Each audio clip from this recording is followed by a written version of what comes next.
quand Dieu envoie le Saint-Esprit et frappe à la porte d'un homme et que, délibérément, il le rejette, un jour, il va le rejeter pour la dernière fois. Et alors, vous ne serez plus un personnage privilégié. Vous pouvez vous asseoir dans une église, écouter l'Évangile et être d'accord avec l'Évangile. Vous pourriez aller jusqu'à dire « Je sais que c'est vrai », mais sans jamais être prêt vous-même à lever le petit doigt pour le promouvoir. Voyez, vous ne faites que l'écouter parce que vous dites « Je crois que c'est vrai ». Ça, ce n'est que sympathiser avec lui. Je pourrais dire « Je crois que ça, c'est 10 000 $. Ça ne veut pas dire que je les ai. Voyez, je pourrais dire « Ça, c'est de la bonne eau fraîche », mais refuser de la boire. Vous savez ce que je veux dire? Et ceci, c'est la vie éternelle. Et en refusant de faire ça, un jour, vous franchirez la ligne entre le jugement et la miséricorde. Et alors, vous n'aurez plus le privilège de venir la recevoir. Pour vous qui venez ici, je ne suis pas responsable de ceux ou de ceux à qui s'adressent d'autres ministres. Mais, si c'est vrai, ça mérite que vous donniez votre vie pour cela. Que pourriez-vous jamais trouver qui vous fasse plus de bien que de savoir que vous pouvez avoir la vie éternelle? Que se passerait-il si je distribuais ici des capsules dont il était prouvé scientifiquement que cette capsule peut vous faire vivre 1000 ans?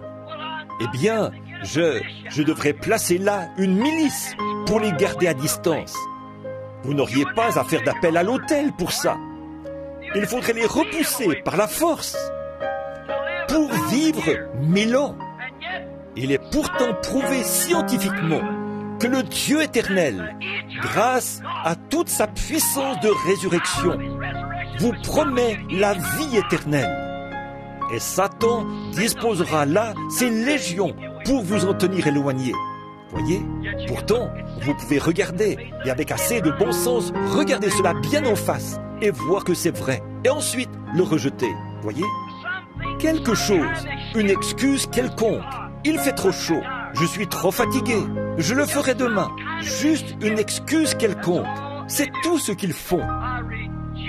En rejetant le jour de la visitation, cela vous sépare de Dieu. Maintenant, remarquons, dans l'Ancien Testament, ils avaient ce qu'on appelait l'année du jubilé. C'était le moment où tous les gens qui étaient esclaves pouvaient repartir libres quand on sonnait le jubilé.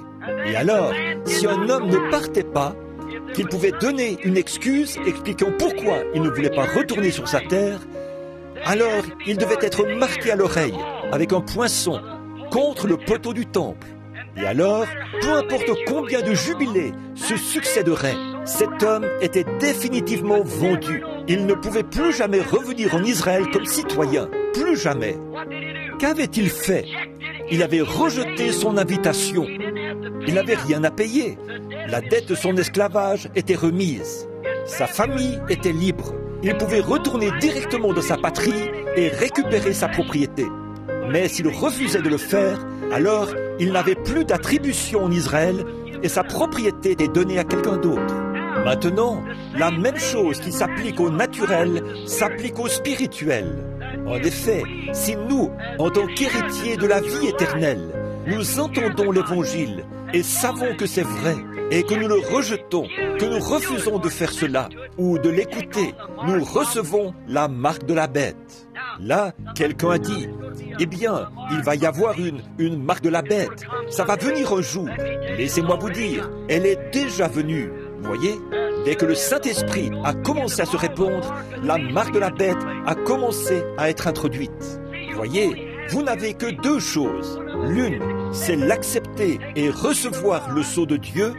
Le rejeter, c'est recevoir la marque de la bête. Rejeter le sceau de Dieu, c'est recevoir la marque de la bête. Est-ce que tout le monde comprend? Rejeter le sceau de Dieu, c'est recevoir la marque de la bête. Car la Bible dit, tous ceux qui n'étaient pas scellés du sceau de Dieu reçurent la marque de la bête.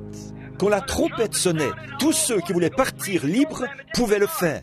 Ceux qui ne le faisaient pas étaient marqués.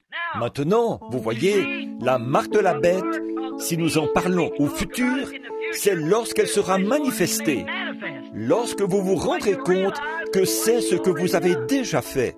Voyez? Et c'est pareil pour le Saint-Esprit. Il faut qu'il soit manifesté. Quand nous verrons le Seigneur Jésus venir dans la gloire, que nous sentirons cette puissance de transformation, que nous verrons les morts ressusciter et sortir de la tombe, et que nous saurons que d'ici une seconde, nous serons changés et que nous aurons un corps comme le sien. Il sera manifesté. Alors, nous verrons que ceux qui l'ont rejeté seront laissés en bas, à l'extérieur.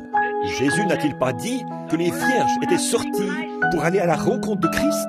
Certaines d'entre elles se sont endormies à la première veille, la seconde, la troisième, la quatrième, la cinquième, la sixième, jusqu'à la septième veille. Mais à la septième veille, ce son se fit entendre. Voici l'époux vient, sortez à sa rencontre.